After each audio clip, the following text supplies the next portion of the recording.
जय हिंद दोस्तों। आशा करता हूँ आप सभी अच्छे होंगे और अपना अपना पेपर बहुत अच्छे से किया होगा। चलिए अब बिना देरी किए हुए पेपर फर्स्ट की आंसर की का एनालिसिस करते हैं। सबसे पहले हम पेपर फर्स्ट के क्वेश्चन नंबर फर्स्ट को देखते हैं। महारत उन्मुख विद्यार्थी आमतौर पर सफलता का श्रेय खाली स्थान को देते हैं और असफलता का श्रेय खाली स्थान को देते हैं।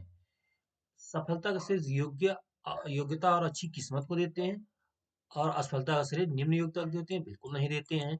योग्यता और अच्छी किस्मत और कठिनाई को देते हैं, ये भी बिल्कुल नहीं होगा, ये भी गलत है। योग्यता और कोशिश को योग्यता और कोशिश और अपर्याप्त कोशिश, ये भी नहीं होगा। इसका विकल्प होगा डी, योग्यता और कोशिश और खराब किस्मत। क्वेश्चन नंबर 1 का विकल्प नंबर 4 बिल्कुल सही आंसर है। आगे देखते हैं क्वेश्चन नंबर 2। शिक्षक द्वारा प्रदान किया गया आलंबन बच्चों को सीखने में बाधा डालता है, बिल्कुल नहीं बाधा डालता है, ये गलत होगा। आगे देखते हैं। लेव वाइगोस्की ने प्रस्तुत किया कि बच्चे स्वतंत्र रूप से पर्यावरण कार्य के कार्य करके इस और उसमें हेर फेर करके सीखते हैं, बिल्कुल गलत, ये भी गलत है। इसलिए सही विकल्प होगा ए और दो, दोनों गलत है, ए और दोनों गलत है। क्वेश्चन नंबर 2 का विकल्प नंबर 4 बिल्कुल सही आंसर है। आगे देखते हैं क्वेश्चन नंबर 3।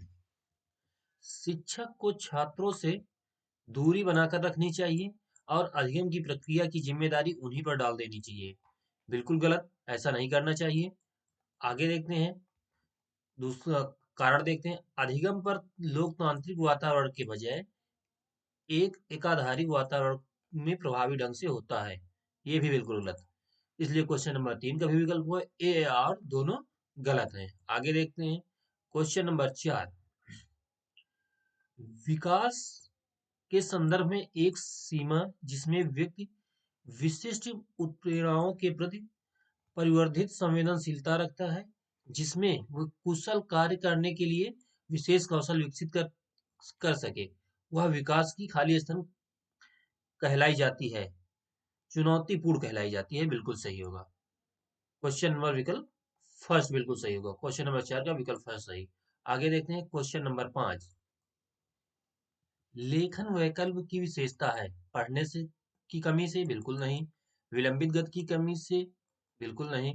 दोहराव व्यवहार, बिल्कुल नहीं। लिखित कार्य में चुनौती, बिल्कुल सही। क्वेश्चन नंबर 5 का विकल्प नंबर 4 बिल्कुल सही। आगे देखते हैं क्वेश्चन नंबर 6। लॉरेंस कोलबर्ग ने तर्क दिया है कि नैतिक विकास क्रमिक चरणों में होता है, बिल्कुल नहीं होता है। बच्चों के नैतिक तर्क में लिंग भेद होते हैं, बिल्कुल नहीं होते हैं। बच्चों में नैतिक विकास निरंतर रूप से होता है, बिल्कुल नहीं होता है। बच्चों के नैतिक तर्क संस्कृत के अंतर्गत होते हैं, बिल्कुल सही। क्वेश्चन नंबर 6 का विकल्प नंबर 4 बिल्कुल सही आंसर है। आगे देखते हैं क्वेश्चन नंबर 7। बच्चे जब खाली स्थान अनुभव करते हैं तो वह बेहतर रूप से सीखते हैं। प्रदर्शन करने के लिए उच्च स्तर की चिंता करते हैं, बिल्कुल नहीं। अधिगम व्यवस्था है, बिल्कुल नहीं। गतिविधि के दौरान निम्न स्तर सतर्कता है, बिल्कुल नहीं। सीखने के लिए मध्य स्तर का उत्साह, बिल्कुल सही। क्वेश्चन नंबर 7 का विकल्प नंबर 4 बिल्कुल सही है आंसर।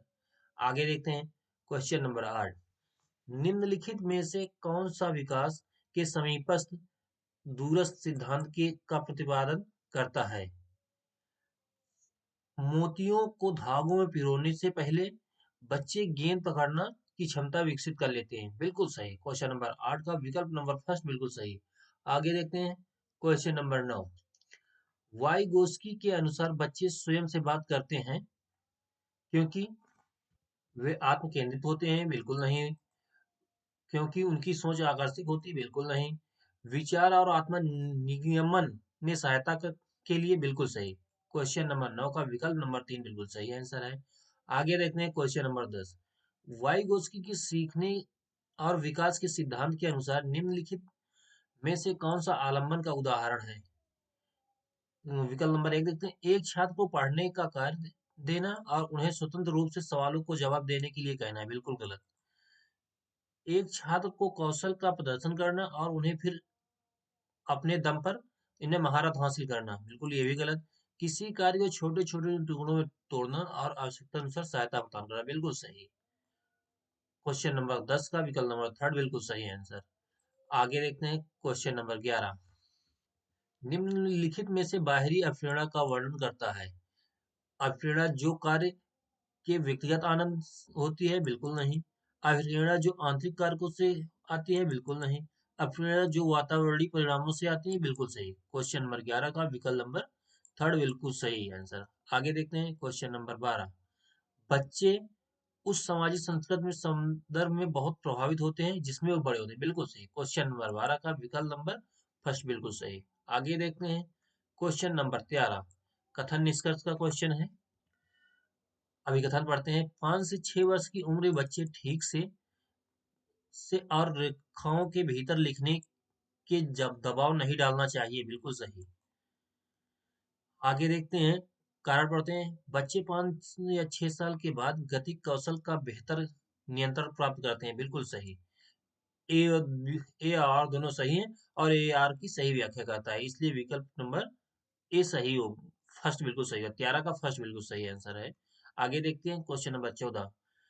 कोलबर के नैतिक विकास के चरण में व्यक्ति का नैतिक व्यवहार मुख्य रूप से मानसिकता पर निर्भर करता है।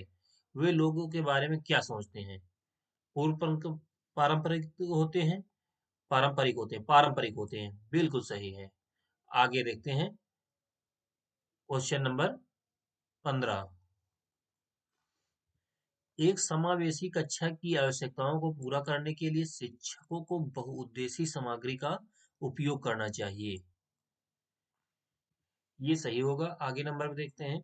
समावेशी कक्षाओं को पाठचर्या सामग्री का मानकीकरण के साथ मूल्यांकन रणनीतियों का मानकीकरण को अपनाना चाहिए, बिल्कुल गलत। ये सही है और आर गलत है। क्वेश्चन नंबर 15 का विकल्प नंबर थर्ड बिल्कुल सही आंसर। आगे देखते हैं क्वेश्चन नंबर 16। बच्चे अक्सर अपने आसपास की घटनाओं की अपनी व्याख्या लेकर आते हैं। बारिश क्यों होती है? ये पूछने जाने पर सिया कहती है कि भगवान अपने कंधों में पानी की बाल्टी ढोकर ले थक चुके हैं। ऐसी व्याख्या देती है। ये साबित करती है कि बच्चे की सोच वयस्कों की तुलना में मात्रात्मक रूप से बहुत कम है, बिल्कुल नहीं। संकेत देती है कि बच्चों में अपने सांस्कृतिक परिवेश के अनुकूल सहज समझ होती है, जिसमें वे घटनाओं को समझने की कोशिश करते हैं, बिल्कुल सही। क्वेश्चन नंबर 16 का विकल्प नंबर 2 बिल्कुल सही आंसर है। आगे देखते हैं। पियाजे के संज्ञानात्मक विकास का किस प्रकार का वर्णन है? 4 गुणात्मक रूप से भिन्न चरणों में, बिल्कुल सही। क्वेश्चन नंबर 17 का विकल्प नंबर फर्स्ट बिल्कुल सही। पियाजे ने 4 संज्ञानात्मक विकास की गुणात्मक रूप से दिया। अगले नंबर देते हैं क्वेश्चन नंबर 18। शिक्षिका को अपनी कक्षा के लड़कों को खेलों में भाग लेने के लिए प्रोत्साहित करना चाहिए, वह लड़कियों को कला अलंकरण का कार्य देना चाहिए, बिल्कुल नहीं। जेंडर बायस नहीं करना चाहिए। बच्चे को मुख्य रूप से अंतर्निहित जैविक भिन्नताओं के कारण जेंडर भूमिका ग्रहण करते हैं, बिल्कुल गलत, ये भी गई। इसलिए ए आर दोनों गलत है। क्वेश्चन नंबर 18 का विकल्प नंबर 4 बिल्कुल सही आंसर। आगे देखते हैं क्वेश्चन नंबर 19। शिक्षकों को ध्यानपूर्वक अक्रियाशीलता से विकार से जूझ रहे छात्रों को आवश्यकता पर ध्यान रखते समय खाली स्थान से बचना चाहिए। कार्य को आसानी से प्रबंधनीय भागों को तोड़ने में, बिल्कुल गलत। बहुसंवेदी सामग्री का उपयोग करने में, बिल्कुल गलत। विकटता और शोर से, बिल्कुल सही। क्वेश्चन नंबर 19 का विकल्प नंबर थर्ड बिल्कुल सही आंसर। आगे देखते हैं। गति संवेदी शिक्षा खाली स्थान के माध्यम से सीखना पसंद करते हैं, करने और चलने फिरने में, बिल्कुल सही। क्वेश्चन नंबर 20 का विकल्प नंबर फर्स्ट बिल्कुल सही आंसर है। Question number 21।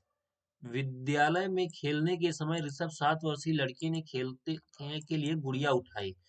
कुछ साथियों ने उसकी पसंद के खिलौने का उसका मजाक उड़ाया और शिक्षक जो उस विद्यार्थी को लैंगिक भूमिका के संदर्भ में लचीलापन विकसित करना चाहते हैं, इस स्थिति में निम्नलिखित में से कौन सी प्रतिक्रिया देनी चाहिए? ऋषभ को गुड़िया के साथ खेलने देना चाहिए और दूसरे बच्चों को कहना चाहिए कि वे अपनी पसंद के खिलौने चुन सकते हैं, बिल्कुल सही। क्वेश्चन नंबर 21 का विकल्प नंबर फर्स्ट बिल्कुल सही आंसर। आगे देखते हैं क्वेश्चन नंबर 22। प्रभावी शिक्षक खुद को शिक्षार्थियों के दैनिक जीवन में उनकी सामाजिक संस्कृतियों के पृष्ठभूमि से परिचित कराते हैं। बिल्कुल सही। आ- कारण देखते हैं। सीखना एक सामाजिक संदर्भ में होता है। बिल्कुल सही। ए और आर दोनों सही है। आर की सही व्याख्या करता है। क्वेश्चन नंबर 22 का विकल्प नंबर फर्स्ट बिल्कुल सही आंसर है। आगे देखते हैं। क्वेश्चन नंबर 3, समावेशन को बढ़ावा देने के लिए आवश्यक है लचीलापन। बिल्कुल आवश्यक है। सहयोगात्मक अध्ययन ये भी जरूरत है। पृथक्करण और नम्रता ये नहीं, गलत है ये। गम्य बातें बिल्कुल सही। क्वेश्चन नंबर 23 का 1, 2 और 4 विकल्प सही, इसलिए क्वेश्चन नंबर 23 का विकल्प नंबर 2 बिल्कुल सही आंसर। आगे देखते हैं।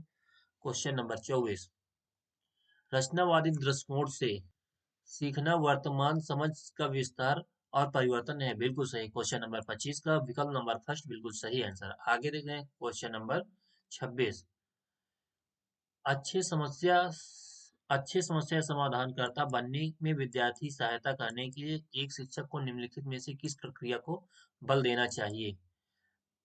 बड़ी और जटिल समस्याओं को छोटी प्रबंधनीय समस्याओं में विभाजित करना चाहिए। बिल्कुल सही आंसर। क्वेश्चन नंबर 26 का विकल्प नंबर फर्स्ट बिल्कुल सही आंसर है। क्वेश्चन नंबर 27, अर्थपूर्ण अधिगम का मुख्य रूप से किसके बारे में नहीं है? ज्ञान का निर्माण करना, ये तो सही होगा लेकिन इसमें नहीं पूछे। कौशलों का विकास करना, ये भी सही होगा। अवधारणाओं का की समझना, ये भी सही होगा। जानकारी और रटना, ये नहीं होगा। इसमें गलत ही पूछा, इसलिए विकल्प नंबर 27 का क्वेश्चन नंबर 27 विकल्प नंबर थर्ड बिल्कुल सही आंसर। आगे देखते हैं। क्वेश्चन नंबर 28, सामाजिक संचार में चुनौती किससे स्पष्ट होती है? स्वलीन विकार, स्वलीन क्रम में विकार में, बिल्कुल सही। अधिगम विकलांगता में, बिल्कुल नहीं होगा। मस्तिष्क पक्षपात में, बिल्कुल नहीं होगा। ध्यान न्यूनता क्रियाशीलता में, बिल्कुल नहीं होगा। क्वेश्चन नंबर 28 का विकल्प नंबर ए फर्स्ट बिल्कुल सही आंसर। क्वेश्चन नंबर 29, पियाजे के संज्ञानात्मक विकास के सिद्धांत, संवेदी चालक अवस्था में दो महत्वपूर्ण संज्ञानात्मक विकास मील पत्थर हैं। वस्तु स्थापित और स्थित अनुसरण, बिल्कुल सही। क्वेश्चन नंबर 29 का विकल्प नंबर फर्स्ट बिल्कुल सही आंसर है। आगे देखते हैं आखिरी question. Question number 30, Harvard gardener के अनुसार एक मनोवैज्ञानिक खाली स्थान बुद्धि का उच्च प्रदर्शन करेगा जबकि एक मूर्तिकार बुद्धि का प्रदर्शन करेगा। तार्किक गणितीय संवेदी, बिल्कुल ये नहीं होगा। स्थानिक संवेदी, ये भी नहीं होगा। प्रकृतिवादी स्थानिक, ये भी नहीं होगा।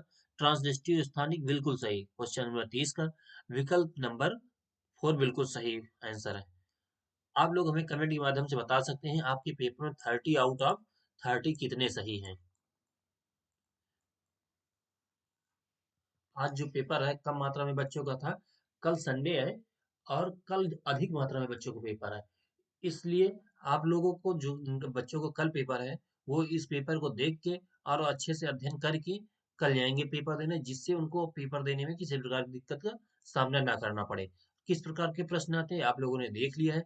आप लोगों की थोड़ा सा पेपर में करने में आसानी होगी, लेकिन ये भी आता है कि इससे हार्ड पेपर तो नहीं आ जाता। अगर हार्ड पेपर आता है या सरल पेपर होता है तो अब की बार पे सीटेट एग्जाम भी नॉर्मलाइजेशन के होने की संभावना कुछ दिखाई देती है। जय हिंद।